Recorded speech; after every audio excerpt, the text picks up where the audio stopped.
Everybody, Mark Hanna, Hothead Thundermouth here. Unscripted, uncensored, unapologetic, psychologically immune from social media control. I'm here to bring you a quick solo adventures report. This is an SE4X epic battle between Doomsday machines and my Doom fleet that killed 3 of these things. This was only on normal level though, but this was my first SE4X game for a number of years, so I went easy on myself. The first 2 of these things were pretty easy to kill. As I built battle cruisers which attack with a speed B, these 2 Doomsday machines that we started out with, 1 and 2, attacked at speed C. So all of my battle cruisers were able to shoot it before it shot.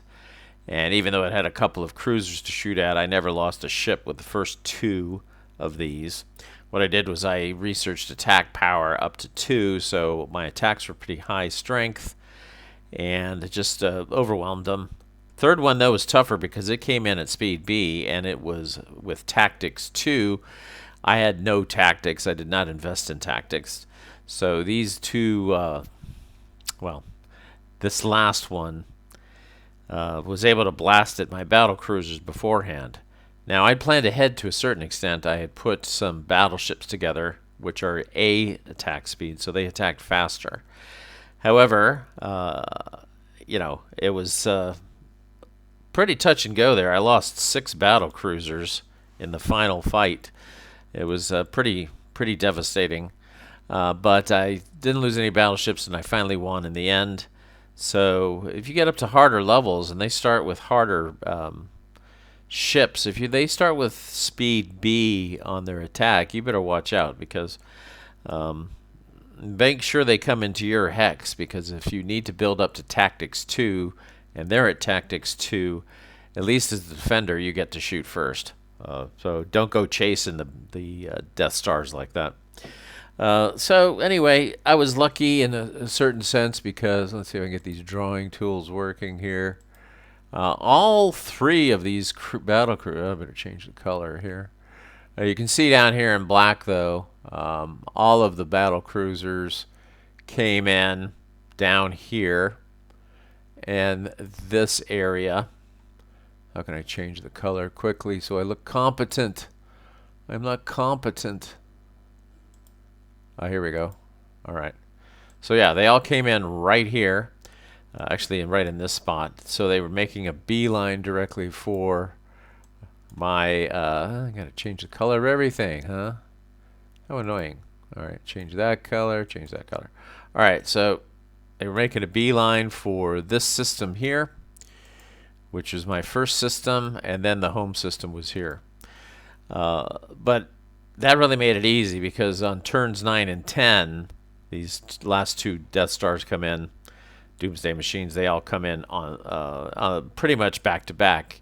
So it was pretty easy if they both came in back to back. I intercepted them at sector 001, which was right here, and I just waited for them. In fact, at the end I had my 2 fleets here, Nonos, I forget the names of them. Yeah, Gnosis and Logos. The 2 fleets were here waiting for them.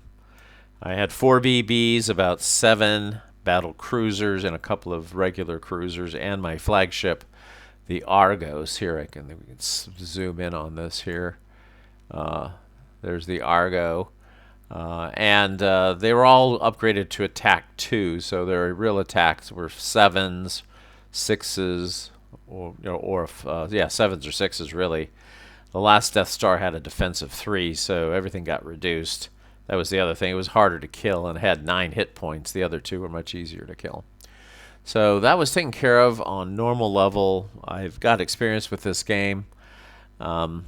It's not something that I would have found too difficult with my experience. So as you can see, the things come in on turn 7, 9, and 10.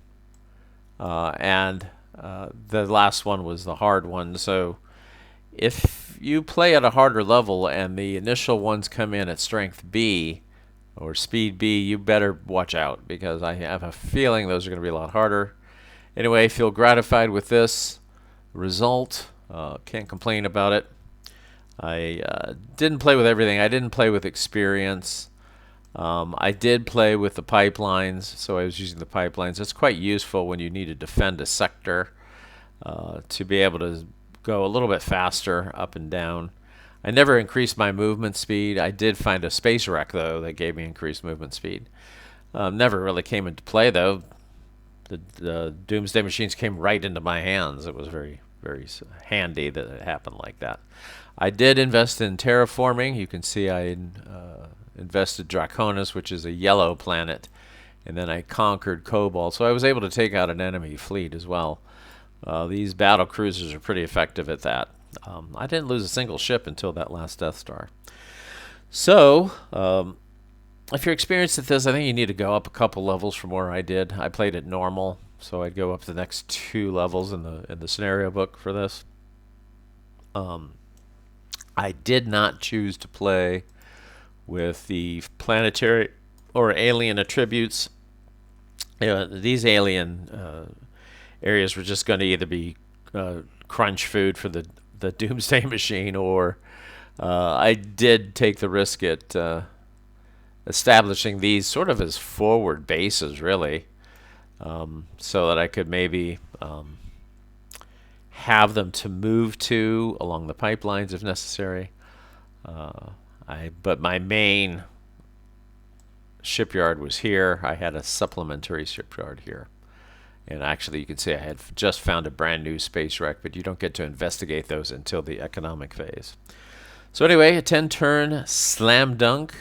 This was supposed to be called Doom Boom, but I made a mistake on my spelling. It came out, what did it say? It said Doom, Doom, Doom. So, sounded almost as good. All right, that's it. That's the end of the report. Next time, I'll show you what's on the plan here. I'm going to be playing some John Tiller's campaign series. And I think I mentioned this before.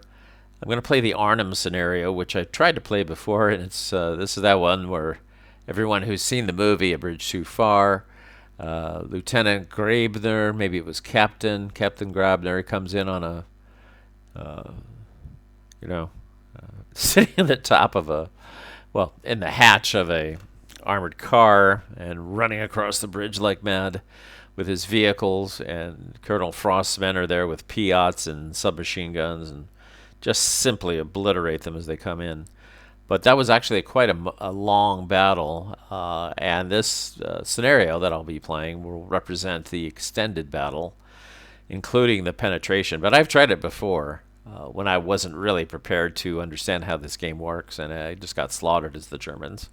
And that may indeed happen again. So when I do the report for that, I'll actually do more of a extended thing, not just a action report, after action report like this was. All right, that's it.